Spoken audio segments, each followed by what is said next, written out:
That video voiced by our John Breach, the son of former Bengals kicker Jim Breach, who fell one step shy of winning it all when Cincy lost to San Francisco in 1981. Welcoming former NFL defensive lineman Lee J. Douzable here to weigh in on the Super Bowl matchup.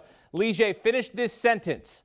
The biggest advantage the Bengals have over the Rams is their pass catchers over the middle of the field versus the Rams linebackers in coverage, more specifically Troy Reeder.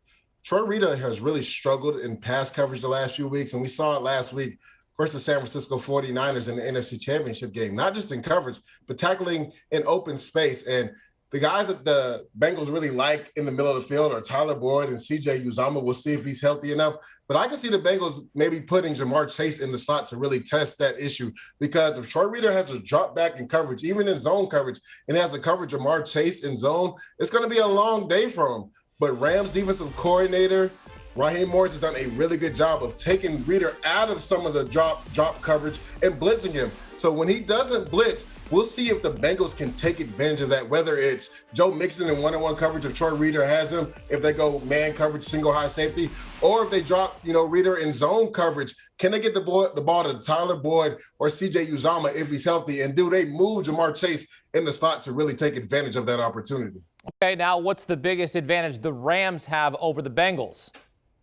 It's got to be this pass rush from the LA Rams versus this Bengals offensive line. Now, the Cincinnati Bengals offensive line did a tremendous job last week of keeping Joe Burrow upright. Now, we saw what happened to them in the divisional round, right? They gave up 9 sacks versus the Tennessee Titans. Last week, I believe they only gave up 1. But that can also be a misconception because Joe Burrow was so magical.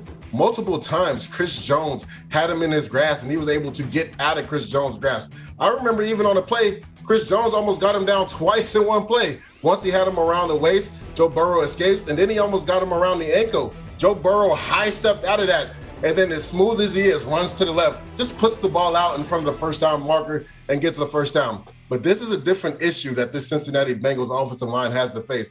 First and foremost, Aaron Donald. Sometimes he is unblockable. Rams defensive coordinator Raheem Morris does a really good job of moving him up and down the line of scrimmage. That way he can get one-on-one favorable matchups. And then you talk about their 2 bookends at the outside. Leonard Floyd, who had 9.5 sacks this year, and Von Miller has really come on as of late, especially in the playoff. He is constantly getting pressure on the quarterback. But a guy that ties this D-line together, I call him the utility guy, is Greg Gaines. Had 4.5 sacks this year, does all the dirty work for him, and he does all the cleanup work. So this Rams defensive line can really get after you. We're top 5 in sacks in the NFL this year. So this will be a real challenge for the Cincinnati Bengals offensive line, who has struggled this year. Yeah, Joe Burrow, the most sacked quarterback in the NFL this season. But, the kid has swag, so he can get out of things sometimes. I mean, he's incredible. Rams head coach Sean McVay will be facing former assistant Zach Taylor in the Super Bowl, one of the many storylines going into the big game. Do you want a sports network that delivers everything that matters about the game? The highlights, the picks, the instant analysis, no yelling, no fake debates, no politics. Hit the subscribe button and never miss a moment.